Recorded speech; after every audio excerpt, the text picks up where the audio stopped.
깡촌 마을의 낡은 골목 이만수는 오래된 양복점에서 하루하루 묵묵히 바느질을 합니다. 목에 줄자를 걸고 천을 자르며 사람들의 체형을 재는 일상이 그의 전부처럼 보이죠. 겉보기엔 조용하고 무해한 시골 노인일 뿐입니다. 어느 날 시내에서 넘어온 건달 2명이 들어왔어요. 할배, 이 가게도 이제 자리세 좀 내셔야겠어요. 한 명이 거만하게 말했습니다. 촌 구석도 우리가 관리해야지. 다른 한 명이 비웃듯 덧붙였죠. 이만수는 말없이 바느질만 계속했어요. 건달들은 그를 우습게 보고 웃으며 떠났습니다. 그들이 나간 뒤 할아버지는 조용히 일어나 거울 앞에 섰어요. 목에 걸린 낡은 줄자를 가만히 바라보며 천천히 눈을 감았습니다. 그 전에 잠깐 구독과 좋아요 먼저 꼭 눌러주시면 복 받으실 거예요. 30살 북파공 작원으로 은밀하게 작전을 수행하던 시절의 모습이 떠올랐죠. 어둠 속에서 침투하고 정보를 수집하고 때로는 목숨을 걸고 임무를 완수했던 나날들. 그는 이름 없는 전설이었습니다. 적진 깊숙이 침투해 중요한 정보를 빼내오고 위험에 처한 동료들을 구출해내는 임무를 맡았죠. 그때도 이만수의 무기는 특별한 것이 아니었어요. 줄자 하나면 충분했습니다. 한적한 시골 마을 좁은 골목길 끝에 자리 잡은 이만수의 낡은 양복점은 50년의 세월을 고스란히 담고 있었어요. 간판은 비바람에 색이 발의 글씨를 알아보기 힘들고 유리창은 매일 닦아도 세월의 흔적이 지워지지 않았죠. 그곳에서 이만수는 매일 아침 6시에 문을 열고 저녁 8시에 문을 닫는 일상을 수십 년간 반복해왔습니다. 목에 늘 걸려있는 낡은 줄자는 이만수의 일부나 다름없어요. 손끝은 바늘에 찔려 굳은 살이 배겨 있고 눈가에는 세월의 흔적이 깊게 패여 있었습니다. 그의 고객들은 대부분 마을 주민들로 한 달에 2~3벌 정도의 옷을 수선하는 것이 전부였죠. 하지만 이만수에게는 그것만으로도 충분했어요. 할아버지, 이 바지 좀 수선해 주실 수 있으세요? 단골 손님이 들어오자 이만수는 무뚝뚝한 표정으로 고개만 끄덕였습니다. 말은 적지만 손놀림은 정확하고 빨랐어요. 바늘이 천을 뚫고 들어가는 소리만이 조용한 가게 안을 채우고 있었죠. 그날 건달들이 나간 후 이만수는 일어나 구석에 있는 오래된 전신 거울 앞으로 걸어갔어요. 거울 속에 비친 자신의 모습을 물끄러미 바라보던 이만수는 목에 걸린 낡은 줄자를 손으로 만졌습니다. 눈을 뜬 이만수의 얼굴에는 결연한 표정이 서려 있었어요. 거울 속에 비친 그의 눈빛은 더 이상 평범한 시골 노인의 것이 아니었습니다. 오래전 북파공 작원으로 활동하던 시절 그의 이름은 속삭임으로만 전해지는 전설이었죠. 그리고 지금 그 전설이 다시 깨어나려 하고 있었습니다. 며칠 후 이른 아침부터 가게 문을 열고 들어온 이만수는 오늘도 변함없이 작업대에 앉았어요.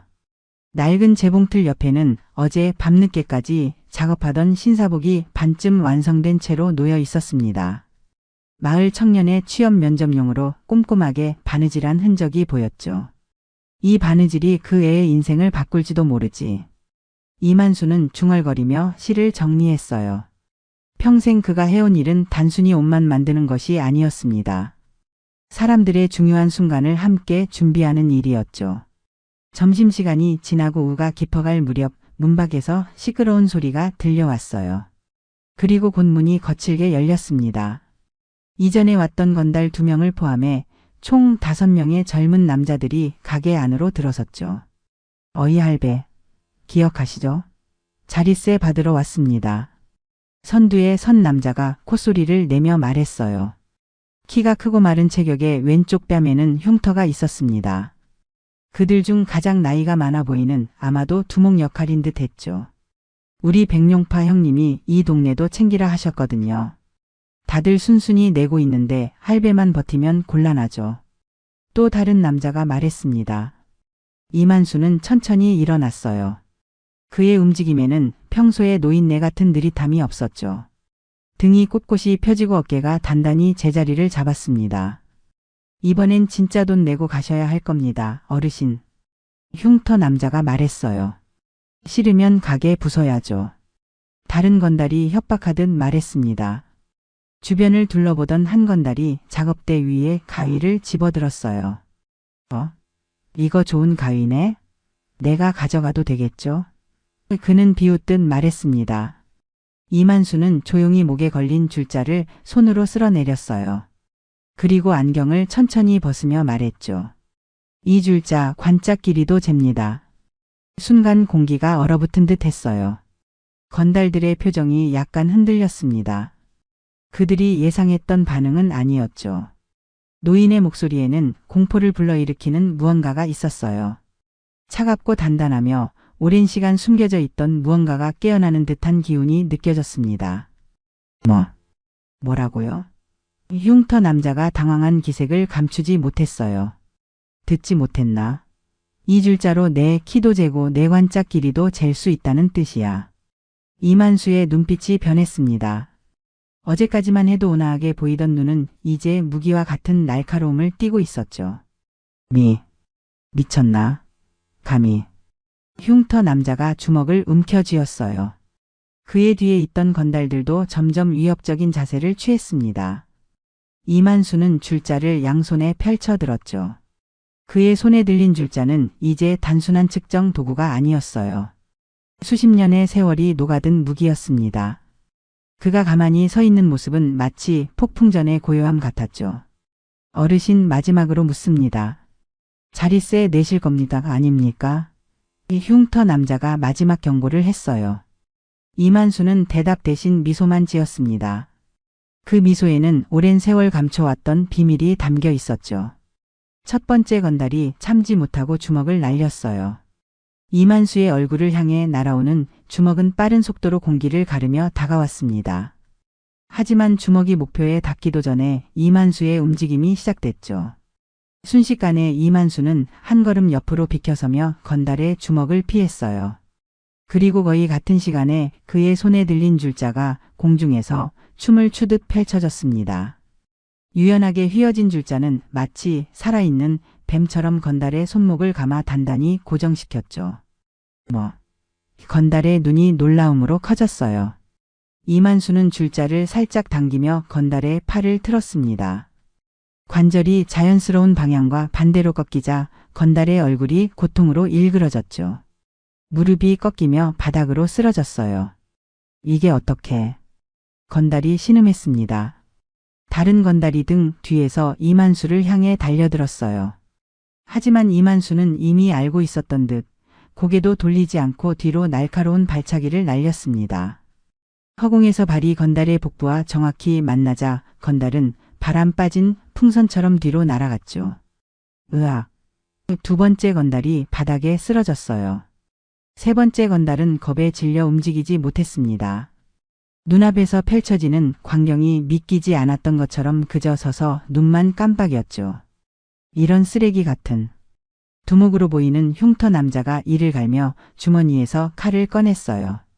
접이식 칼이 찰칵 소리와 함께 열리며 날카로운 칼날이 드러났습니다. 이만수의 눈빛은 변하지 않았어요. 오히려 더 깊고 차분해진 것 같았죠. 그는 줄자를 다시 한번 펼쳤습니다. 금속과 천으로 만들어진 줄자는 그의 손에서 마치 살아있는 것처럼 움직였어요. 할배, 젊었을 때 좀 했나 본데. 흉터 남자가 칼을 휘두르며 말했습니다. 하지만 이건 옛날 무협지가 아니라고. 흉터 남자가 칼을 들고 달려들었어요. 그의 칼이 이만수의 목을 향해 날카롭게 그었죠. 하지만 이만수는 미세하게 몸을 틀어 공격을 피했습니다. 그리고 동시에 줄자를 휘둘렀어요. 줄자가 공중에서 휘감기며 칼을 감싸 안았습니다. 이만수가 손목을 살짝 틀자 줄자가 빠르게 감기며 칼을 조여왔죠. 칼을 쥔 흉터 남자의 손가락이 아픔에 저절로 펴지며 칼이 바닥으로 떨어졌어요. 으악! 이게 뭐야? 흉터 남자가 소리쳤습니다. 이만수는 줄자를 한 번 더 휘둘렀어요. 풀린 줄자가 공중에서 춤을 추듯 펼쳐지더니 흉터 남자의 몸을 감싸 안았습니다. 순식간에 그의 팔은 몸에 묶였고 균형을 잃은 몸은 바닥으로 쓰러졌죠. 바닥에 엎드린 채 흉터 남자가 신음했어요. 가게 안은 순식간에 조용해졌습니다. 바닥에 쓰러진 건달들과 겁에 질려 서 있는 나머지 건달들. 그리고 그들 사이에 당당히 서 있는 이만수의 모습만이 남았죠. 이만수는 천천히 줄자를 다시 목에 걸며 말했어요. 이제 자릿세 이야기는 그만하지? 그때 겁에 질려 움직이지 못하던 한 건달이 떨리는 목소리로 말했습니다. 예. 이만수. 북파공작. 그 전설. 순간 가게 안에 공기가 얼어붙은 듯 했어요. 흉터 남자의 얼굴이 창백해졌죠. 설마 우리 큰형님이 말하던 그 상사님. 흉터 남자의 목소리가 떨렸습니다. 북파공작. 이만수. 흉터 남자의 목소리가 공포로 가득 찼어요. 그의 얼굴은 마치 유령을 본 것처럼 창백해졌습니다. 당신이 그 사람이라고요? 60년대 북한의 침투에 수많은 정보를 빼내온. 이만수는 대답 대신 안경을 다시 썼어요. 그의 모습은 다시 평범한 시골 노인으로 돌아온 듯 했지만 분위기는 완전히 달라져 있었죠. 방 안의 공기마저 무거워진 느낌이었습니다. 형님. 바닥에 쓰러진 건달 중 하나가 흉터 남자에게 속삭였어요. 저 사람이 진짜 그 이만수 상사님이면 우리 큰형님이. 흉터 남자는 힘겹게 고개를 끄덕였죠. 맞아. 우리 백용식 형님이 항상 은인이라 부르던 그분. 이만수는 느긋하게 작업대로 돌아가 앉았어요. 마치 아무 일도 없었다는 듯 바늘과 실을 정리하기 시작했죠. 하지만 그의 눈은 여전히 날카롭게 건달들을 주시하고 있었습니다. 일어나라. 이만수가 담담하게 말했어요. 그리고 설명해봐. 백용식이 어떻게 너희 형님이 됐는지. 건달들은 천천히 일어났습니다. 그들의 표정에서는 이전의 거만함이 완전히 사라졌어요. 두려움과 혼란, 그리고 약간의 경외심이 뒤섞인 표정이었죠. 백용식 형님은 우리 조직의 총책입니다. 흉터 남자가 조심스럽게 말했어요. 항상 자신을 살려준 북파공작원 상사님에 대한 이야기를 하셨죠. 70년대 초 형님이 첩보 임무 중에 적에게 발각됐을 때 이만수의 눈빛이 잠시 흔들렸어요. 오래된 기억이 떠오르는 듯 했습니다. 압록강 근처였지. 이만수가 중얼거렸죠. 그 애는 20도 안 된 어린 요원이었어. 네, 맞습니다. 흉터 남자가 놀라며 말했어요. 형님은 그때 19이었다고 했습니다. 상사님이 자신을 업고 압록강을 건너 목숨을 구해주셨다고. 이만수는 천천히 고개를 끄덕였어요. 그의 눈앞에 과거의 장면이 스쳐 지나가는 듯 했습니다. 어둠 속에서 적의 총알을 피해 달리던 순간들, 강을 건너며 젊은 요원을 지키던 순간들. 몸에 배인 기억들이 되살아났죠. 백용식. 이만수가 중얼거렸어요. 그 애가 아직 살아있군. 네, 형님은 건재하십니다. 흉터 남자가 말했습니다. 하지만 저희에게 여기 상사님이 계신다는 말씀은 안 하셨어요. 그저 이 동네도 챙기라고만. 이만수는 담담하게 물었죠. 그래서 너희는 그 애의 부하들인가? 흉터 남자가 고개를 숙였어요. 네, 백파 조직의 일원입니다. 하지만 정말 몰랐습니다. 상사님이 여기 계신 줄은. 이만수는 줄자를 손으로 만지작거리며 생각에 잠겼습니다. 50년 전 그는 모든 과거를 뒤로하고 이 조용한 마을에 정착했어요. 아무도 그의 진짜 정체를 모르는 곳에서 평범한 양복점 주인으로 살아왔죠. 하지만 세상은 생각보다 좁았습니다. 상사님. 흉터 남자가 조심스럽게 말을 이었어요. 저희가 무례했습니다. 용서해 주십시오. 이만수는 한참을 침묵했어요. 그리고 마침내 입을 열었습니다. 용서라. 그의 목소리는 조용했지만 무게가 실려 있었죠. 용서는 쉽게 해주는 게 아니야. 행동으로 보여줘야지. 네, 무슨 말씀이든 따르겠습니다. 건달들이 일제히 대답했어요. 이만수는 천천히 줄자를 꺼내 그들의 어깨에 너비를 잰 후 말했습니다. 내일 아침 너희 백용식을 데리고 오너라. 오랜만에 옛 부하를 만나야겠군. 건달들은 고개를 숙이며 물러났어요. 가게를 나서는 그들의 발걸음은 들어올 때와는 완전히 달랐습니다. 무례함과 거만함은 온데간데 없고 경외와 두려움이 가득한 모습이었죠. 이튿날 아침 햇살이 양복점 유리창을 통해 따스하게 들어왔어요. 이만수는 평소와 같이 6시에 일어나 가게 문을 열고 작업대를 정리했습니다. 하지만 그의 마음은 평소와 다르게 잔잔한 파도처럼 일렁였죠. 50년 만에 옛 부하를 만난다는 생각에 묘한 감정이 교차했어요. 백용식. 이만수는 중얼거렸습니다. 그에도 이제 70은 넘었겠군. 작업대 위에는 어제 저녁부터 작업하던 정장 재킷이 놓여 있었어요. 이만수는 마음을 가라앉히기 위해 바느질에 집중했죠. 바늘이 천을 뚫고 들어가는 소리만이 고요한 공간을 채웠습니다. 9시가 되자 가게 밖에서 승용차 한 대가 멈추는 소리가 들렸어요. 이만수는 고개를 들어 창밖을 내다보았죠.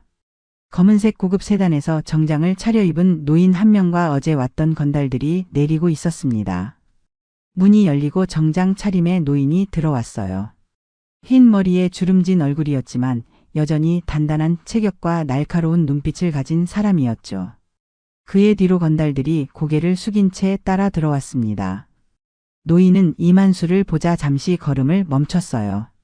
그의 눈에서 놀라움과 감격, 그리고 존경심이 교차했죠. 그리고 곧 깊이 고개를 숙이며 말했습니다.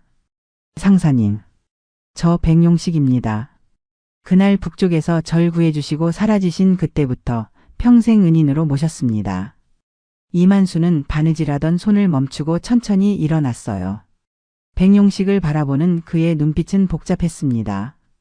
50년 전 19살 어린 요원이었던 그 소년이 이제는 백발이 된 노인으로 그의 앞에 서 있었죠. 백용식. 이만수가 그의 이름을 불렀어요. 많이 컸구나. 상사님. 백용식의 목소리가 떨렸습니다. 정말 살아계셨군요. 전 항상 그날 밤 이후로 상사님을 찾아다녔습니다. 어디로 가셨는지, 무사히 계신지. 이만수는 말없이 고개만 끄덕였어요. 과거의 기억들이 파도처럼 밀려왔죠. 마지막 임무를 수행하던 날 심각한 부상을 입고 젊은 요원을 구출한 후 그는 모든 것을 뒤로하고 사라지기로 결심했었습니다. 너무 많은 것을 보고 너무 많은 것을 잃었기에 새로운 삶을 시작하고 싶었던 거죠. 앉게. 이만수가 백용식에게 의자를 가리켰어요. 백용식은 공손히 앉았습니다. 그의 뒤에 서 있던 건달들은 여전히 고개를 숙인 채 서 있었죠. 상사님, 제가 모르고 이 마을에까지 손을 뻗었습니다. 정말 죄송합니다. 백용식이 진심 어린 목소리로 말했어요. 이 아이들이 상사님께 무례를 범했다 들었습니다. 제가 직접 사과드리러 왔습니다. 이만수는 담담하게 말했죠. 그래, 넌 어떻게 지냈나? 상사님 덕분에 살아남아 재건된 조직에서 일했습니다. 지금은 백파라는 사업체를 이끌고 있죠. 겉으로는 합법적인 사업이지만. 백용식이 말끝을 흐렸어요. 이만수는 그의 진심을 느낄 수 있었습니다. 과거 그가 구했던 어린 요원은 자신만의 길을 걸어왔고 지금은 조직의 우두머리가 되어 있었죠. 세월은 참 많은 것을 변화시켰습니다. 상사님, 저희 조직은 이제 많이 달라졌습니다. 예전처럼 불법만 하는 건 아니에요. 진짜 사업도 하고. 백용식이 변명하듯 말했어요. 이만수는 손을 들어 그의 말을 끊었죠. 내가 어떤 길을 걸었는지는 중요하지 않아. 다만 내 부하들이 이 마을 사람들을 괴롭히는 건 용납할 수 없네. 백용식은 깊이 고개를 숙였습니다. 네, 상사님. 당장 이 마을에서 손을 떼겠습니다. 그리고 이 아이들도 바로잡겠습니다. 이만수는 백용식을 바라보며 묵묵히 생각에 잠겼어요. 50년이라는 세월이 흘렀지만 그들을 연결하는 끈은 여전히 강하게 남아 있었죠. 삶의 역경을 함께 겪은 사람들 사이의 유대감은 쉽게 지워지지 않는 법이었습니다. 아침 햇살이 가게 안으로 스며들었어요. 이만수와 백용식은 오랜 친구처럼 마주 앉아 있었죠. 두 노인의 눈빛 속에는 말로 표현할 수 없는 과거의 추억과 경험이 담겨 있었습니다. 때로는 말보다 침묵이 더 많은 것을 전달하는 법이에요. 상사님, 그동안 어떻게 지내셨습니까? 백용식이 조심스럽게 물었어요. 이만수는 창밖을 바라보며 대답했습니다. 그냥 평범하게 살았네. 옷 만들고 수선하고. 누구에게도 피해주지 않으면서. 그 실력으로 이런 시골에서. 백용식이 안타까운 듯 말했어요. 이만수의 눈가에 미소가 어렸죠. 난 이게 좋아. 조용하고 평화로운 이 삶이. 백용식은 깊이 고개를 끄덕였습니다.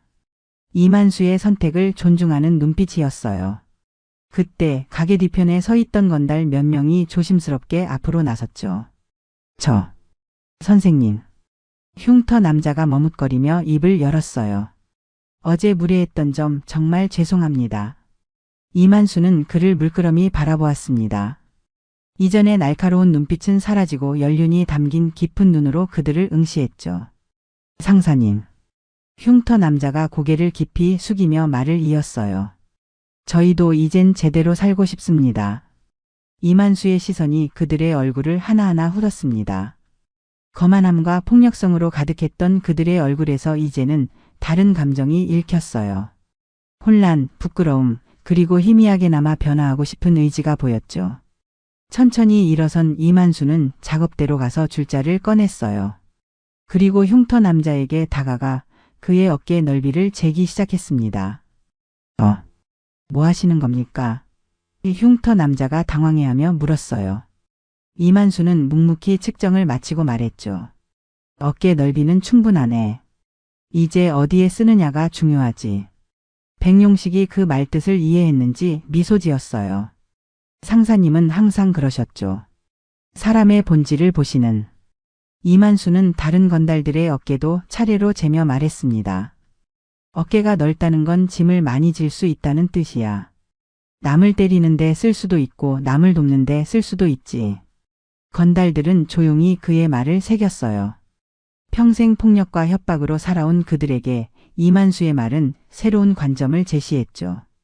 상사님, 백용식이 진지하게 말했어요. 이 아이들에게 기회를 주십시오. 제가 책임지고 바로잡겠습니다. 이만수는 말없이 고개를 끄덕였습니다. 그의 눈에는 이해와 용서가 담겨 있었어요. 누구보다 인간의 약점과 가능성을 잘 알고 있었기에 그는 변화의 가능성을 믿었죠. 내일부터 이 가게에 와서 일을 배우게. 이만수가 갑자기 말했어요. 너희 셋은 번갈아가며 오도록 해. 양복 만드는 법을 가르쳐주마. 건달들은 놀란 표정을 감추지 못했습니다. 그들의 눈에는 혼란과 함께 희미한 희망의 빛이 스쳤어요. 정말입니까? 흉터 남자가 믿기지 않는다는 듯 물었죠. 사람은 무언가를 만들 때 가장 빨리 변하네. 이만수가 담담하게 말했어요. 파괴는 쉽지만 창조는 어렵거든. 그 어려움을 배우면 사람이 달라지지. 백용식의 눈에 감동의 빛이 어렸습니다. 50년 전 그를 구해주었던 상사는 지금도 여전히 사람을 구하고 있었죠. 다만 방식이 달라졌을 뿐이었어요. 고맙습니다, 선생님. 건달들이 일제히 고개를 숙였습니다. 이만수는 다시 작업대로 돌아가 재킷 바느질을 이어갔어요. 그의 손놀림은 여전히 정확하고 숙련되어 있었죠. 50년간 쌓아온 기술이 그의 손끝에서 빛났습니다. 사람은 언제든 변할 수 있어. 바느질을 하며 이만수가 말했어요. 중요한 건 진심이지. 건달들은 그의 말을 깊이 새기며 가게를 나섰습니다. 그들의 발걸음에는 어제와는 다른 무게가 실려 있었어요. 마치 새로운 길을 향해 첫 발을 내딛는 듯한 무게였죠. 한 달이 흘렀어요. 양복점의 풍경은 미묘하게 달라져 있었습니다. 작업대가 하나 더 놓였고 벽에는 새로운 디자인의 양복 도안이 붙어 있었죠. 이만수는 여전히 묵묵히 바느질을 하고 있었지만 이제 그의 옆에는 젊은 조수가 함께했어요. 선생님, 이 단추는 이렇게 다는 건가요? 흉터 남자. 이제는 이름이 밝혀진 김철수가 물었습니다. 그의 얼굴에서 예전의 거칠음은 많이 사라지고 집중하는 진지함이 엿보였죠. 아니, 그렇게 하면 비뚤어져. 이만수가 차분히 대답했어요. 바늘을 이렇게 넣어야 해. 보여줄 테니 잘 봐. 김철수는 눈을 크게 뜨고 이만수의 손놀림을 유심히 관찰했습니다. 그의 눈빛에는 배움에 대한 열정이 담겨 있었어요.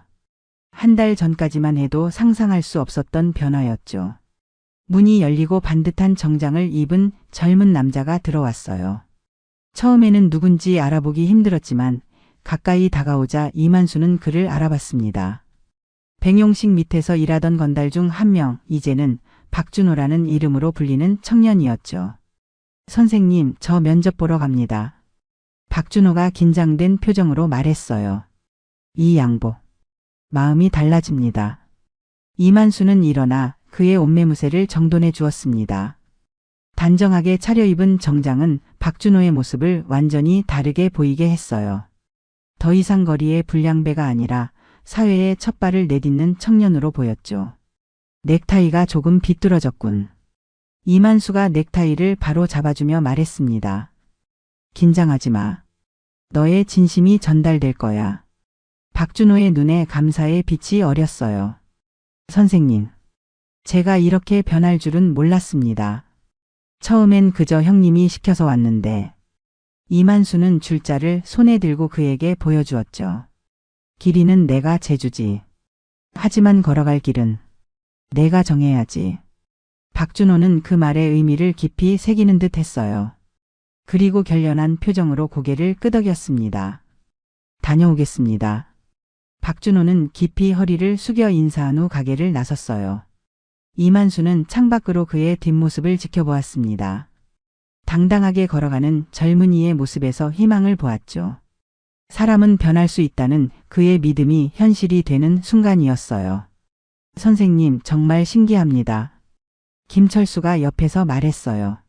한 달 전만 해도 우리가 이러고 있을 줄은 상상도 못했죠. 이만수는 미소를 지었습니다.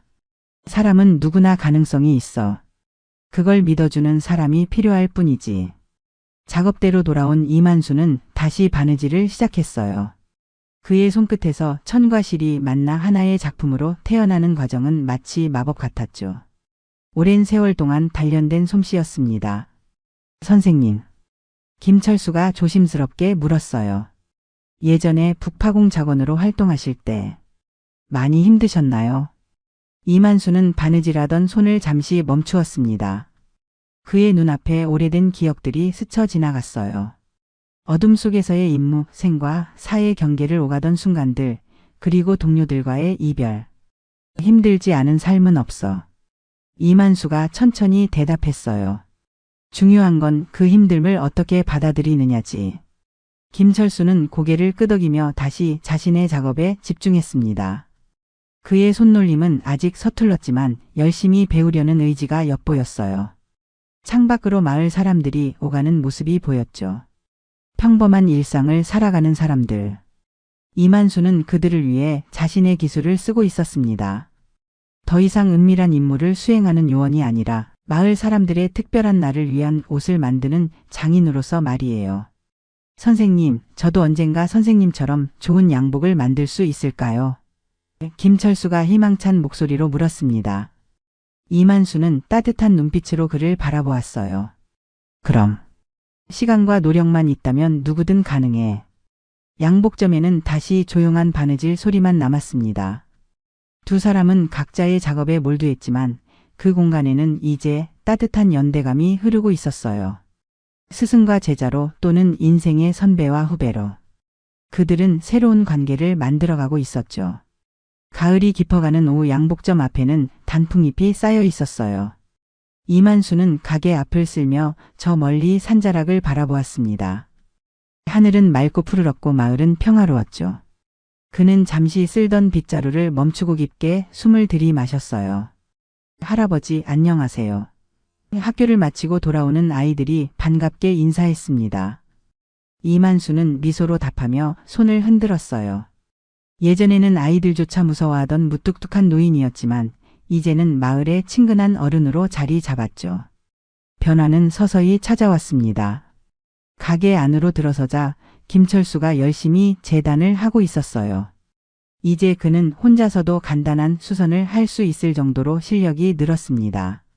그의 얼굴에는 자부심과 평온함이 깃들어 있었죠. 선생님, 오늘 박준호에게서 연락 왔습니다. 김철수가 반갑게 말했어요. 취직한 회사에서 승진했다고 합니다.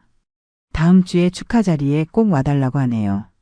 이만수는 고개를 끄덕이며 작업대에 앉았습니다. 벽에 걸린 달력을 보니 어느새 반년이 흘렀더군요. 그 짧은 시간 동안 많은 것이 변했습니다. 예전의 건달들은 이제 각자의 자리에서 새로운 삶을 살아가고 있었어요. 백용식은 어떻게 지내나? 이만수가 물었습니다. 형님은 요즘 재단법인을 만드느라 바쁘시다고 합니다. 김철수가 대답했어요. 어려운 청년들 돕는 일을 시작하셨죠. 선생님 덕분이라고 하셨습니다. 이만수의 입가에 미소가 번졌어요. 백용식이 오랜 세월 뒤 자신의 은인을 만난 후 조직의 방향을 크게 바꾸기 시작했다는 소식이 들려왔었죠. 불법적인 사업에서 손을 떼고 진정한 사회공헌으로 방향을 전환했다고 했습니다. 작업대 위에는 새로운 주문이 여러 개 놓여 있었어요. 마을 사람들의 결혼식, 취직, 특별한 행사를 위한 옷들이었습니다. 이만수는 천천히 가위를 들어 천을 자르기 시작했어요. 그의 손놀림은 여전히 정확했고 눈빛은 진지했습니다. 선생님, 김철수가 조심스럽게 말을 꺼냈어요. 제가 배운 바느질 기술로 저도 조금씩 마을 사람들에게 도움이 되고 있는 것 같습니다. 정말 감사합니다. 이만수는 묵묵히 고개를 끄덕였죠. 그의 삶은 이제 완전히 달라졌습니다. 예전에는 은밀한 임무를 수행하며 국가를 위해 목숨을 걸었다면 지금은 조용한 마을에서 한 땀 한 땀 사람들의 인생에 관여하고 있었어요. 두 가지 모두 의미 있는 삶이었죠. 저녁이 되자 김철수는 퇴근 준비를 했어요. 선생님, 저는 이만 가보겠습니다. 내일 뵙겠습니다. 이만수는 고개를 끄덕였습니다. 그래, 조심히 가거라. 문이 닫히고 가게에는 다시 고요함이 찾아왔어요. 이만수는 목에 걸린 줄자를 만지작거렸습니다. 이 줄자로 수많은 옷의 길이를 재고 때로는 적의 목숨도 재었죠. 하지만 이제 이 줄자는 다른 의미를 가지게 되었습니다. 창밖으로 노을이 물들어가는 하늘이 보였어요. 이만수는 작업을 마무리하고 거울 앞에 섰습니다. 거울 속의 자신은 여전히 낡은 줄자를 목에 걸고 있었지만 그 눈빛은 평온했어요. 전쟁과 갈등, 비밀과 위험으로 가득했던 그의 젊은 시절과는 달리 지금의 그는 내면의 평화를 찾은 듯 했습니다. 결국 사람은 사람을 살리는 일을 해야 하는 거야. 이만수는 중얼거렸어요. 과거에는 임무를 위해 때로는 목숨을 빼앗기도 했지만 지금은 오로지 사람을 살리는 일만 하고 있었죠. 양복을 만드는 일은 단순히 옷을 만드는 것이 아니라 사람의 자신감과 존엄을 함께 만드는 일이었습니다. 이만수는 천천히 불을 끄고 문을 잠갔어요. 양복점은 다시 조용한 밤을 맞이했습니다. 하지만 그 안에는 수많은 이야기와 변화의 씨앗이 담겨 있었죠. 밤하늘의 별을 바라보며 이만수는 생각했어요. 그의 인생은 대단한 영웅담이나 화려한 성공 사례는 아니었지만 작은 변화를 통해 주변 사람들의 삶을 밝히는 빛이 되었다는 것. 그것으로 충분했습니다. 다음 날 아침 이만수는 여전히 가장 먼저 가게 문을 열었어요. 햇살이 비추는 작업대에 앉아 그는 오늘도 묵묵히 바느질을 시작했습니다. 그리고 여전히 목에 줄자를 걸고 앉아있는 이만수. 그 줄자는 오늘도 사람의 겉모습이 아니라 사람의 길을 재고 있었어요. 양복점에는 다시 고요한 바느질 소리만 울려 퍼졌습니다. 한때 전설이었던 노인의 평온한 일상은 계속되고 있었어요. 그리고 그 속에서 사람들은 변화하고 성장하고 새로운 길을 찾아가고 있었습니다. 이것이야말로 진정한 전설의 힘이었죠. 오늘의 사연 어떻게 들으셨나요? 결말까지 보셨다면 여러분의 의견을 댓글로 남겨보세요. 지금까지 감동적인 사연을 만드는 채널 감동적인이었습니다. 오늘도 귀한 시간 내어주시고 끝까지 시청해주신 여러분 진심으로 감사드립니다. 그리고 사랑합니다. 다음 영상을 누르시기 전에 잠깐 구독과 좋아요 먼저 꼭 눌러주시면 부자 되실 거예요. 서울 외곽 아파트 단지 근처.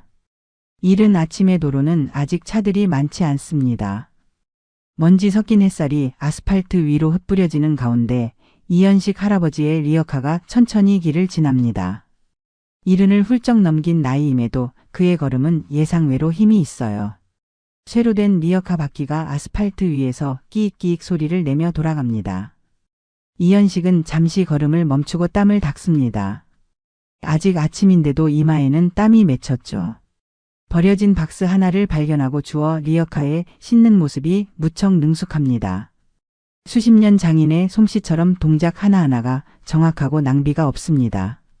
오늘은 운이 좋은 날인가 보네. 이현식은 혼잣말을 하며 미소 짓습니다. 아침부터 꽤 괜찮은 폐지들을 주워거든요. 이렇게 하루를 시작하는 것도 나쁘지 않습니다. 그때였어요. 멀리서 엔진 소리가 점점 커지더니 검은색 그랜저 한 대가 과속으로 달려오고 있었습니다.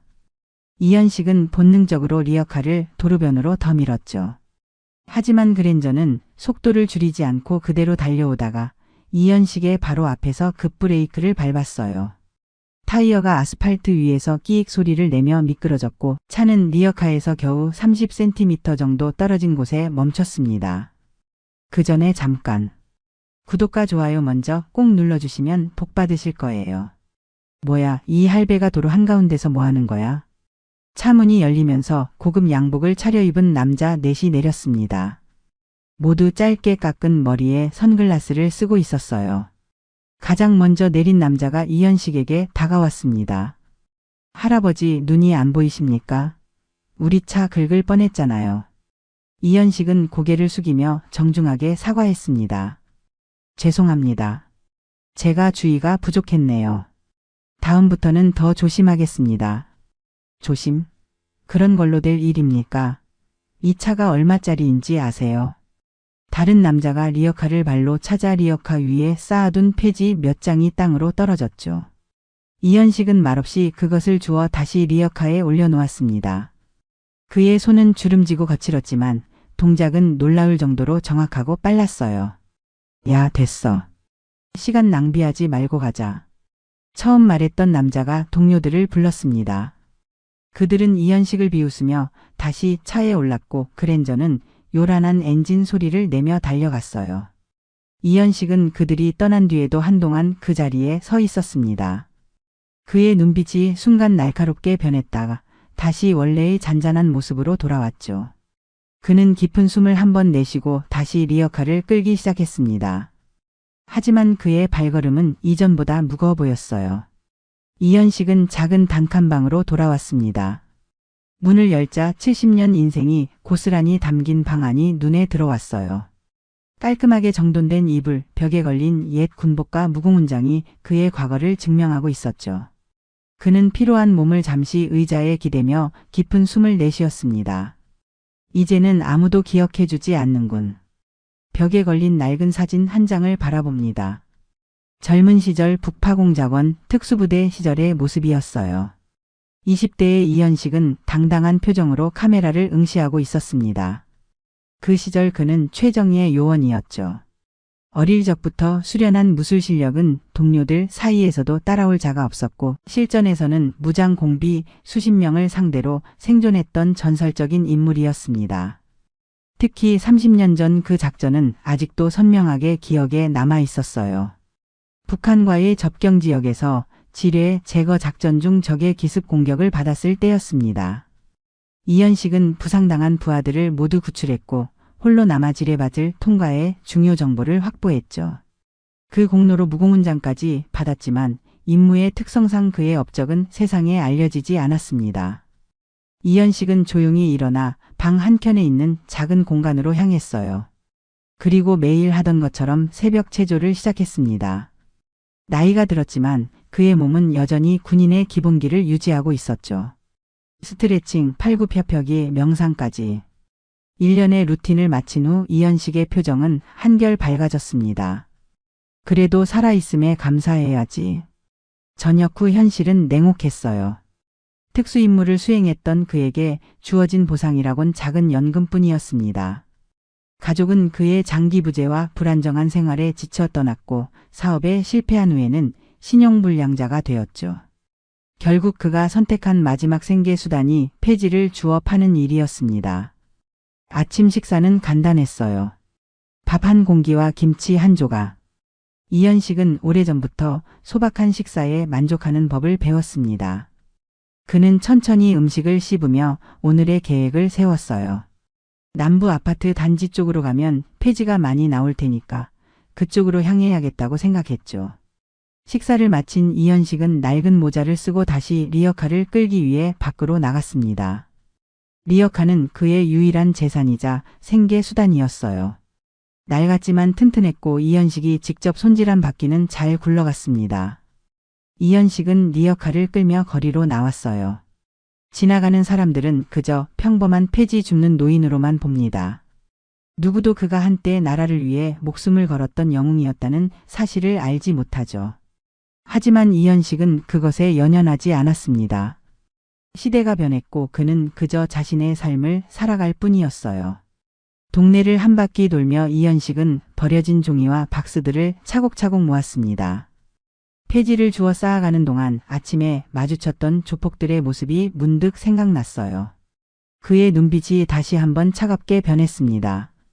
하지만 곧 깊은 숨을 내쉬며 평정을 되찾았죠. 사소한 일에 감정을 쏟을 필요 없지. 이현식은 자신을 다독이며 계속해서 폐지를 모았습니다. 오늘도 평범한 하루가 이어졌어요. 며칠이 지났습니다. 이현식은 평소처럼 동네 폐지 적치장으로 향했어요. 오전 내내 모은 폐지를 팔기 위해서였죠. 오늘은 운이 좋아 꽤 많은 양을 모았습니다. 특히 아파트 단지 근처에서 이사 나온 가정에 버려진 박스들이 큰 수확이었어요. 적치장에 도착하자 익숙한 풍경이 펼쳐졌습니다. 여러 노인들이 각자의 리어카에서 폐지를 내리고 있었고 고물상 주인은 저울에 폐지를 달아보며 가격을 매기고 있었어요. 이현식은 차례를 기다리며 리어카를 한쪽에 세웠습니다. 어이구 이 할배 오셨네. 오늘도 많이 주우셨네요. 고물상 주인이 반갑게 인사했습니다. 이현식은 가벼운 미소로 답하며 고개를 끄덕였어요. 그때였습니다. 익숙한 엔진 소리가 들리더니 검은색 그랜저 한 대가 적치장 입구에 멈췄어요. 이현식의 표정이 순간 굳었습니다. 며칠 전 그를 괴롭혔던 바로 그 차였죠. 차에서 사람들이 내렸어요. 지난번 보았던 양복 차림의 조폭 4명이었습니다. 그들은 적치장을 둘러보다가 이현식을 발견하고는 곧장 다가왔어요. 어이 할배. 그날 그 리어카 아저씨 맞죠? 리더로 보이는 남자가 이현식 앞에 서서 말했습니다.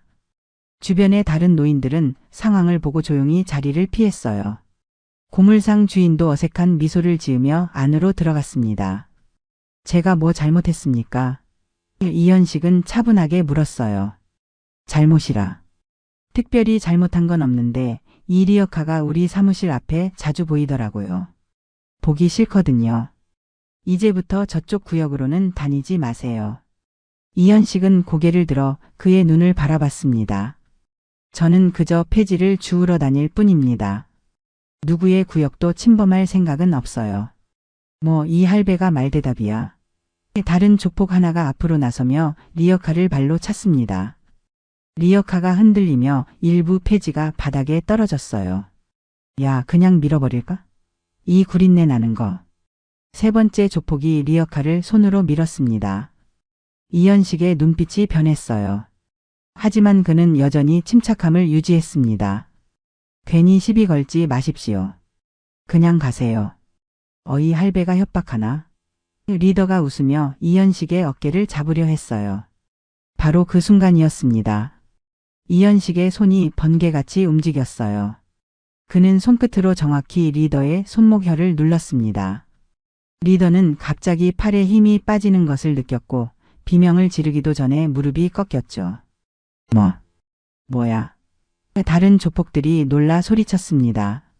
이현식의 움직임은 바람처럼 빨랐어요. 두 번째 조폭에게 다가가 정확히 목의 급소를 손가락으로 가볍게 눌렀고 그 조폭은 숨이 막힌 듯 바닥에 쓰러졌습니다. 나머지 2명도 이현식에게 달려들었지만 그들의 주먹은 모두 허공을 갈랐어요. 이현식은 마치 춤을 추듯 부드럽게 몸을 틀어 피하면서 정확히 그들의 급소를 찔렀습니다. 단 10초도 안 되는 시간에 4명의 조폭들이 모두 바닥에 뒹굴게 되었어요. 주변에 있던 사람들은 믿을 수 없다는 표정으로 상황을 지켜봤습니다. 이현식은 마치 아무 일도 없었던 것처럼 떨어진 폐지를 다시 주워 리어카에 올렸어요. 리더 조폭이 겨우 몸을 일으키며 물었습니다. 당신, 대체 누구십니까? 이현식은 고개를 들어 그들을 바라보았어요. 그의 눈에는 이제 숨길 수 없는 위험이 서려 있었습니다. 폐지는 내가 줍지만 쓰레기는 안 건드립니다. 그 말에 조폭들은 더 이상 대꾸하지 못했어요. 그들은 서로를 부축하며 황급히 자리를 떠났습니다. 그랜저 차는 요란한 엔진 소리를 내며 적치장을 빠져나갔죠. 이현식은 아무 일도 없었던 듯 고물상 주인에게 다가갔습니다. 폐지값 계산해 주시겠어요? 고물상 주인은 놀란 표정으로 그를 바라보았지만 곧 저울을 가져와 무게를 재기 시작했습니다. 네, 당장 계산해 드릴게요. 이현식은 조용히 미소 지었어요. 오랜만에 몸을 움직여서인지 어깨가 좀 결렸습니다. 하지만 기분은 나쁘지 않았어요. 해가 저물기 시작한 오후 이현식은 그날의 폐지 수거를 마치고 집으로 향했습니다. 평소와 다름없는 일과를 마치고 귀가하는 길이었지만 오늘은 왠지 모르게 발걸음이 무거웠어요. 아마도 오랜만에 몸을 쓴 탓인지도 모릅니다. 나이가 드니 예전 같지 않구나. 이현식은 혼잣말을 중얼거리며 좁은 골목길을 걸었습니다. 해가 지면서 골목은 점점 어두워지고 있었어요. 가로등 불빛이 간간히 그의 지친 얼굴을 비췄습니다. 하지만 집 앞 골목에 도착했을 때 이현식은 걸음을 멈췄어요. 그의 예리한 감각이 무언가 이상함을 감지했습니다. 골목 입구에 검은 양복을 입은 남자들이 축 늘어서 있었거든요. 세어보니 적어도 10명은 되는 듯 했습니다. 또 그 조폭들인가? 이현식은 마음속으로 생각했어요. 오후에 있었던 일 때문에 보복하러 온 걸까요? 그는 리어카를 단단히 붙잡고 경계하며 그들에게 다가갔습니다. 그런데 이상하게도 그들은 이현식을 향해 공격적인 자세를 취하지 않았어요. 오히려 그가 다가오자 모두 한 발짝 물러서며 길을 열어주었습니다. 그리고 그들 중 한 명, 가장 앞에 있던 사람이 앞으로 나섰어요. 그는 다른 조직원들보다 더 말쑥한 정장 차림이었습니다. 40 중반의 나이에 카리스마가 느껴지는 인상이었어요. 그가 이현식을 바라보는 눈빛에는 묘한 감정이 서려 있었습니다. 혹시 병장 이현식님 맞으십니까? 그 질문에 이현식은 몸이 굳었어요. 병장. 그를 그렇게 부른 건 30년도 더 된 일입니다. 누구도 그의 군 경력을 알지 못했죠. 당신은 누구요? 이현식이 경계하며 물었습니다. 그 남자는 갑자기 눈시울이 붉어졌어요. 그리고는 이현식 앞에서 깊게 허리를 숙였습니다. 저 최정호입니다. 병장님께서는 절 기억 못하실 수도 있습니다만 32년 전 DMZ 지뢰 제거 작전 때 이병이었습니다. 이현식의 눈이 커졌어요. 그 작전. 생생하게 기억나는 그날의 일이 떠올랐습니다. 북한과의 접경 지역에서 지뢰 제거 작전 중 적의 기습 공격을 받았던 그날. 부대원 중 한 명, 갓 입대한 이병이 실수로 지뢰를 밟았고 이현식은 자신의 목숨을 걸고 그를 구해냈던 기억이 있었죠. 정호? 이현식이 천천히 기억을 더듬었어요. 그 작은 이병. 너였구나. 최정호는 고개를 끄덕였습니다. 그의 눈에서 눈물이 흘러내렸어요. 병장님. 그때 저를 살려주셨죠. 제가 지뢰를 밟았는데 병장님이 위험을 무릅쓰고 저를 구해주셨습니다. 그리고는 아무 말 없이 사라지셨죠. 주변에 있던 조직원들이 놀란 표정으로 서로를 바라보았습니다. 그들은 자신들의 보스가 이렇게 감정적인 모습을 보이는 것을 본 적이 없었어요. 이현식은 잠시 말을 잇지 못했습니다. 그날의 기억이 물밀듯이 밀려왔어요. 작전이 끝난 후 그는 특수임무 때문에 조용히 부대를 떠나야 했습니다. 아무에게도 인사할 기회가 없었고 그저 밤중에 사라졌죠. 그냥 내 임무를 수행했을 뿐이요. 이현식이 담담하게 말했습니다. 최정우는 고개를 들고 이현식을 바라보았어요. 병장님. 제가 알아보는데 시간이 너무 오래 걸렸습니다. 병장님께서 어떻게 지내시는지 찾아보려 했지만 모든 기록이 삭제되어 있더군요. 이제야 우연히 길에서 병장님을 발견했습니다. 이현식은 그제서야 이해했어요. 오늘 오후 폐지 적치장에서 있었던 일이 이렇게 이어질 줄은 몰랐습니다. 그 조폭들이 자신의 정체를 최정우에게 알린 것이 분명했죠. 나는 그저 평범하게 살고 있을 뿐이요. 신경 쓰지 않아도 됩니다.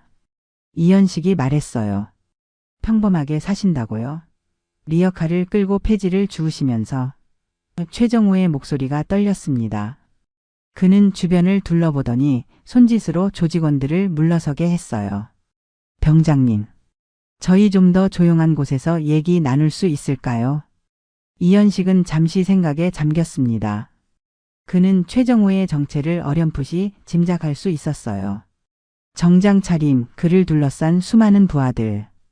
이제는 조직의 보스가 된 모양이었습니다. 내 집이 저기요. 이현식이 고개를 끄덕이며 자신의 작은 단칸방을 가리켰어요. 그리 넓진 않지만 들어올 수 있습니다. 최정우는 이현식을 따라 좁은 골목길을 걸었습니다. 다른 조직원들은 골목 입구에서 기다리라는 지시를 받고 그 자리에 남았어요. 이현식이 낡은 문을 열자 단출하지만 정돈된 방 안이 모습을 드러냈습니다. 앉으시오. 이현식이 낡은 방석을 내밀었어요. 최정우는 주변을 둘러보았습니다. 벽에 걸린 낡은 사진과 무공훈장이 그의 시선을 사로잡았어요. 병장님, 이렇게 사시다니. 나쁘지 않소. 내게는 충분합니다. 이현식이 담담하게 대답했어요. 하지만 병장님께서는 나라를 위해 목숨을 바치셨잖아요. 전설적인 북파공 작원이셨고 많은 임무를 성공시키셨습니다. 어떻게 이런 대우를? 최정우가 흥분하며 말했습니다. 이현식은 미소를 지었어요. 세상 일이 그렇지 않소. 시대가 변했고 우리 같은 사람들은 점점 잊혀져 가는 거요. 하지만 괜찮습니다. 나는 내 선택을 후회하지 않소. 최정우는 고개를 푹 숙였습니다. 그의 어깨가 흔들렸어요. 병장님. 그날 병장님이 없었다면 저는 살아있지 못했을 겁니다. 지뢰밭에서 다리를 절단해야 했을지도 모르는 상황에서 병장님은 위험을 무릅쓰고 저를 구해주셨죠. 이현식은 차를 내오며 말했습니다. 그건 당연한 일이었소. 전우는 서로를 지키는 법이니까. 저녁 후에 병장님을 찾아보려 했습니다. 하지만 모든 기록이 삭제되어 있더군요. 특수임무 때문이었을까요? 최정우가 물었어요. 이현식은 고개를 끄덕였습니다. 그랬습니다. 내 정체는 비밀에 붙여져야 했소. 그리고 그게 나을 때도 있었고요. 두 사람 사이에 잠시 침묵이 흘렀습니다. 그들은 서로 다른 길을 걸어왔지만 과거의 인연으로 다시 만난 것이었어요. 병장님, 제가 지금 어떤 일을 하는지 아시죠? 최정우가 조심스럽게 물었습니다. 이현식은 눈을 감았다 떴어요. 짐작은 됩니다만. 내 인생이니 내가 뭐라 할 위치는 아니요. 최정우의 표정이 복잡해졌습니다. 저녁 후에 저는 길을 잃었어요.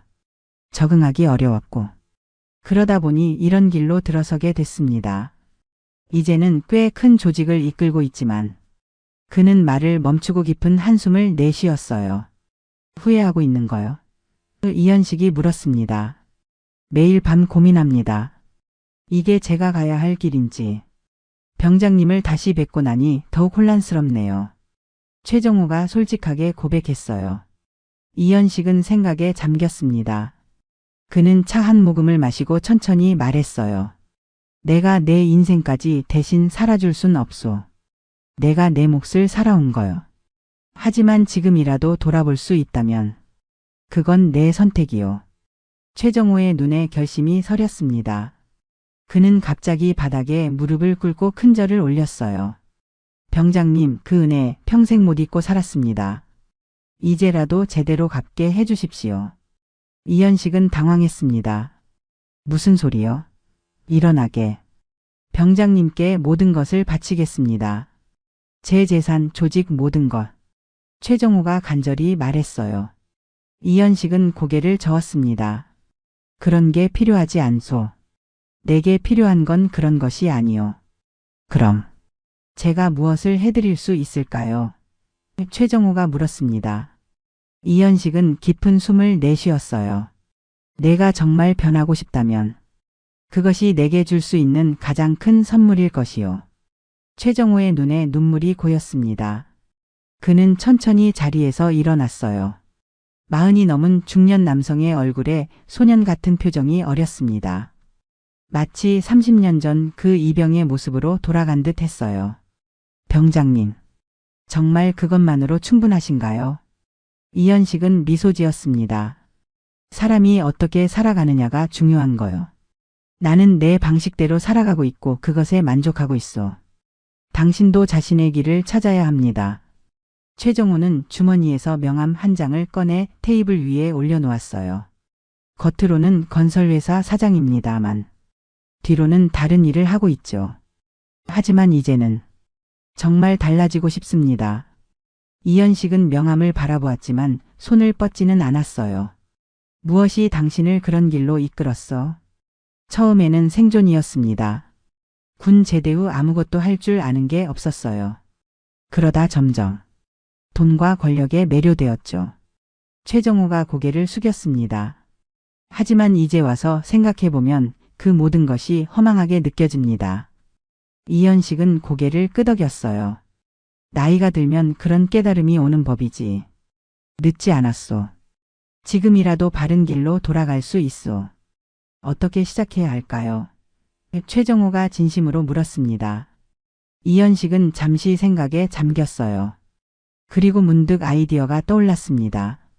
내가 폐지를 팔고 있는 고물상이 있어. 김 사장이라고 정직하고 성실한 사람이지.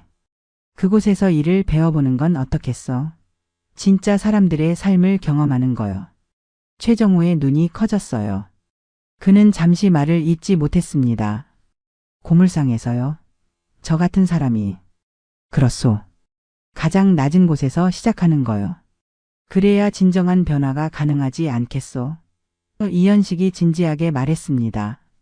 최정호는 깊은 생각에 빠졌어요. 그의 표정이 수시로 변했습니다. 망설임, 두려움, 그리고 결애. 마침내 그는 고개를 들고 이현식을 바라보았습니다. 하겠습니다. 병장님의 말씀대로 새로운 삶을 시작하겠습니다. 이현식의 얼굴에 미소가 번졌어요. 잘 생각했소. 내일 아침에 함께 고물상으로 가보지 않겠소? 최정호는 고개를 끄덕였습니다. 그의 눈에는 이제 결의가 서려 있었어요. 먼저 정리할 것들이 있습니다. 조직원들에게도 설명해야 하고. 당연하지. 시간을 가지고 천천히 하게. 급할 것 없소. 이현식이 담담하게 말했습니다. 최정호는 자리에서 일어났어요. 그는 이현식을 향해 다시 한번 깊은 절을 올렸습니다. 병장님, 이번 생에 다시 만나 뵙게 되어 영광입니다. 그날 저를 구해주신 은혜 이제야 제대로 갚을 수 있게 되어 기쁩니다. 이현식은 손사래를 치며 말했어요. 그런 말은 필요 없소. 그저 내 인생을 바르게 살아가는 것, 그것으로 충분하오. 최정호는 문을 향해 걸어가다가 문득 걸음을 멈추고 돌아봤습니다.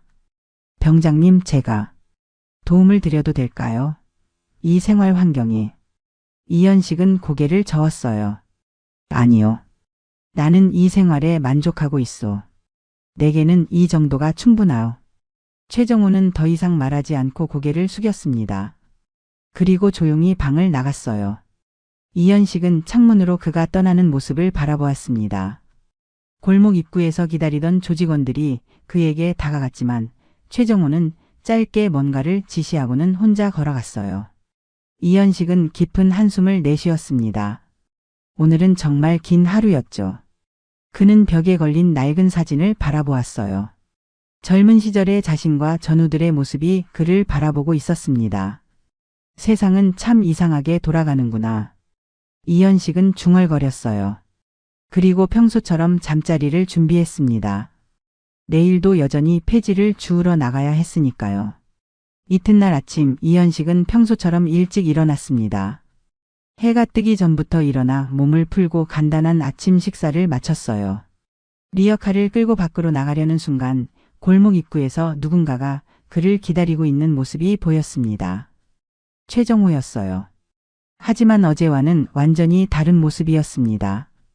비싼 정장 대신 낡은 청바지에 면 티셔츠 차림이었고 손에는 장갑을 끼고 있었어요. 그의 곁에는 아무도 없었습니다. 병장님, 약속대로 왔습니다. 최정호가 말했어요. 이현식은 놀라움을 감추지 못했습니다.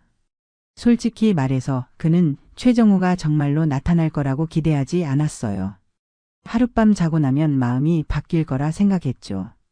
진심이었구만. 이현식이 미소 지었습니다. 네, 어젯밤 조직원들에게 제 결정을 알렸습니다.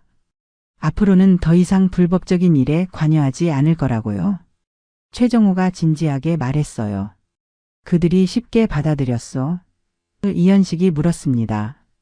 최정호는 씁쓸한 미소를 지었어요. 물론 아니죠. 많은 반발이 있었습니다. 하지만 제 결심은 확고했어요. 정당한 사업은 유지하되 더 이상의 불법은 없을 것이라고 선언했습니다. 두 사람은 함께 걸어 고물상으로 향했어요. 이현식은 리어카를 끌었고 최정호는 그 옆에서 걸었습니다. 가끔 지나가는 사람들이 이상한 눈으로 그들을 바라보았지만 두 사람은 아랑곳하지 않았어요. 사실 새벽 내내 생각했습니다. 최정호가 말했어요. 제가 지금까지 얼마나 많은 사람들에게 상처를 주었는지. 그런 생각을 하니 가슴이 아프더군요. 이현식은 말없이 걸었습니다. 그는 최정호가 스스로 깨달음을 얻어가는 과정을 지켜보고 싶었어요. 병장님은 어떻게 그렇게 평온하게 사실 수 있는지 궁금합니다. 아무 불만 없이 그저 하루하루를 살아가시는 모습이. 최정호가 물었습니다. 이현식은 잠시 생각에 잠겼어요. 욕심을 버렸기 때문이요. 내게 필요한 것만 가지려 하고 그것으로 만족하는 법을 배웠소. 사람이 가질 수 있는 가장 큰 자유는 바로 그것이요. 욕심으로부터의 자유. 고물상에 도착하자 김 사장이 반갑게 이현식을 맞이했습니다. 어이구, 할배 오셨네요. 오늘도 일찍 나오셨네. 이현식은 김 사장에게 최정호를 소개했어요. 이 사람은 내 옛 전우의 아들이요. 일을 배우고 싶어 하는데 한번 가르쳐 주시겠어? 김 사장은 의아한 표정으로 최정호를 바라보았습니다. 잘생긴 외모와 단정한 모습에서 고물상과는 어울리지 않는 분위기가 느껴졌기 때문이었죠. 일을 배우고 싶다고요? 네, 진지합니다. 최정호가 고개를 숙여 인사했어요. 사람처럼 살고 싶습니다. 진짜 일을 배우고 싶습니다. 김 사장은 잠시 망설이다가 고개를 끄덕였습니다. 일손이 부족하긴 했죠. 한번 해보시겠어요? 그렇게 최정호는 고물상에서 일을 시작했어요. 처음에는 폐지를 분류하는 기본적인 일부터 시작했습니다. 비싼 시계와 반지를 모두 벗어두고 장갑을 끼고 폐지더미 속에서 종이, 플라스틱, 유리 등을 분리하는 작업을 했어요. 이현식은 그런 최정호의 모습을 조용히 지켜봤습니다. 처음에는 서툴렀지만 놀랍게도 그는 빠르게 일을 배워나갔어요. 무엇보다 그의 표정이 점점 밝아지는 것이 보였습니다. 점심시간 이현식은 자신이 가져온 김밥을 최정호와 나눠 먹었어요. 그들은 고물상 뒤편 작은 평상에 앉아 조용히 식사를 했습니다. 어떻소? 생각보다 힘들지 않소? 이현식이 물었어요. 최정호는 땀에 젖은 이마를 닦으며 미소 지었습니다. 힘들지만 이상하게 마음은 편합니다. 오랜만에 느끼는 감정이에요. 그것이 바로 정직한 노동의 기쁨이요. 이현식이 말했습니다. 병장님, 제가 지금까지 살아온 방식이 얼마나 잘못되었는지 깨닫게 됩니다. 돈과 권력만 쫓다 보니 정작 중요한 것들을 놓치고 살았던 거죠. 최정호가 진심 어린 목소리로 말했어요. 이현식은 그의 어깨를 토닥였습니다. 늦지 않았소. 지금부터라도 바르게 살면 되는 거요. 일주일이 지났습니다. 이른 아침 이현식은 리어카를 끌고 고물상으로 향했어요. 가을 햇살이 그의 주름진 얼굴을 비추었고 서늘한 바람이 불어오며 계절의 변화를 느끼게 했습니다. 그는 오늘도 여러 곳을 돌아다니며 많은 폐지를 모았어요. 고물상에 도착하자 익숙한 풍경이 눈에 들어왔습니다. 작업복을 입은 최정호가 분류대 앞에서 부지런히 일하고 있었어요. 그는 이제 이곳의 일원이 된 듯 했습니다. 손놀림도 능숙해졌고 다른 직원들과도 자연스럽게 어울리고 있었어요. 최정호가 이현식을 발견하고 활짝 웃으며 손을 흔들었습니다. 선생님, 오셨군요. 이제 그는 이현식을 병장님 대신 선생님이라 부르고 있었어요. 더 이상 군대 계급으로 관계를 정의하지 않아도 된다는 이현식의 말을 받아들인 것이었습니다. 오늘 분량은 다 끝냈습니다. 많이 배우고 있어요. 최정호가 자랑스럽게 말했어요. 이현식은 그를 바라보며 미소 지었습니다. 불과 일주일 전만 해도 조직의 보스였던 사람이 이제는 고물상에서 폐지를 분류하고 있다니 세상 일은 참 예측할 수 없는 법이었죠. 김 사장이 칭찬하던데. 이현식이 리어카를 세우며 말했습니다. 아, 별 말씀을요. 그저 열심히 하고 있을 뿐입니다. 최정호가 겸손하게 대답했어요. 이현식은 리어카에서 폐지를 내리기 시작했고 최정호가 다가와 도왔습니다. 두 사람은 묵묵히 일했어요. 그들 사이에는 이제 말로 표현할 수 없는 깊은 유대감이 형성되어 있었습니다. 어제 제가 살던 집을 팔았습니다. 최정호가 갑자기 말했어요. 이현식이 놀란 눈으로 그를 바라보았습니다. 왜 그런 결정을 한 거요? 더 작은 곳으로 이사하려고요. 필요 이상의 것은 버리기로 했습니다. 최정호가 대답했어요. 그리고 그동안 번 돈의 대부분을 자선단체에 기부했습니다. 이현식은 잠시 말을 잊었습니다. 그는 최정호가 변할 것이라고 기대는 했지만 이렇게 급격한 변화는 예상하지 못했어요. 또 고아원을 세울 계획도 있습니다. 제가 그동안 사회에 끼친 해악을 조금이나마 갚고 싶어서요. 최정호의 목소리에는 진심이 묻어났습니다. 이현식은 그의 어깨를 바라보았어요. 이제 그 어깨에는 과거의 무거운 짐이 없어 보였습니다. 대신 새로운 책임감과 사명감이 그를 지탱하고 있었죠. 정말 많이 달라졌군요. 이현식이 감탄했습니다. 최정호는 수줍게 웃었어요. 모두 선생님 덕분입니다. 선생님이 아니었다면 저는 여전히 그 어둠 속에서 살고 있었을 거예요. 아니요. 그건 자신의 선택이요. 나는 그저 길을 보여주었을 뿐이지. 이현식이 고개를 저었습니다. 두 사람의 대화를 들으며 김 사장이 다가왔어요. 이 친구 정말 대단합니다. 일도 빠르게 배우고 손님들한테도 정말 친절하고요. 어제는 동네 할머니 폐지를 무료로 수거해다 주기까지 했다니까요. 최정호가 부끄러운 듯 웃었습니다. 그냥 도움이 필요해 보이셔서요. 이현식은 따뜻한 눈길로 그를 바라보았어요. 과거의 그날 자신이 최정호를 구했던 것처럼 이번에는 최정호가 스스로를 그리고 어쩌면 많은 사람들을 구하게 될지도 모른다는 생각이 들었습니다. 오늘 저녁 제가 밥 한 끼 살게요. 선생님과 함께 식사하고 싶습니다. 최정호가 제안했어요. 이현식은 잠시 고민하다 고개를 끄덕였습니다. 좋소. 오랜만에 외식을 해볼까요? 해가 저물고 두 사람은 동네 작은 식당에서 소주 한 잔을 기울였습니다. 그들은 과거의 이야기, 현재의 일, 그리고 미래의 계획에 대해 이야기를 나눴어요.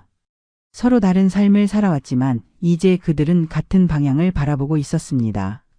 식사를 마치고 나오는 길 이현식은 문득 하늘을 올려다보았어요. 별이 총총 빛나는 가을 하늘이 그들을 내려다보고 있었습니다. 선생님, 앞으로도 많이 가르쳐 주세요. 최정호가 진심 어린 목소리로 말했어요. 이현식은 미소 지었습니다. 우리는 서로에게 배우는 거요. 인생이란 그런 것이니까. 두 사람은 각자의 집으로 향했습니다. 이현식의 리어카는 오늘도 무겁게 하루를 마무리했지만 그의 마음은 어느 때보다 가벼웠어요. 그는 오늘도 자신의 방식으로 세상에 작은 변화를 가져왔다는 생각에 뿌듯함을 느꼈습니다. 폐지를 줍는 노인과 각그랜저를 타던 보스의 만남은 예상치 못한 방향으로 흘러갔습니다. 하지만 그것이 바로 인생의 아름다움이 아닐까요?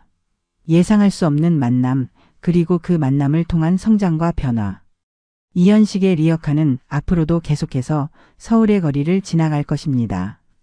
그리고 그 리어카는 이제 한 사람의 인생을 바꿔놓은 소중한 매개체가 되었어요. 오늘의 사연 어떻게 들으셨나요? 결말까지 보셨다면 여러분의 의견을 댓글로 남겨보세요. 지금까지 감동적인 사연을 만드는 채널 감동적인 이었습니다. 오늘도 귀한 시간 내어주시고 끝까지 시청해주신 여러분 진심으로 감사드립니다. 그리고 사랑합니다. 다음 영상을 누르시기 전에 잠깐 구독과 좋아요 먼저 꼭 눌러주시면 부자 되실 거예요.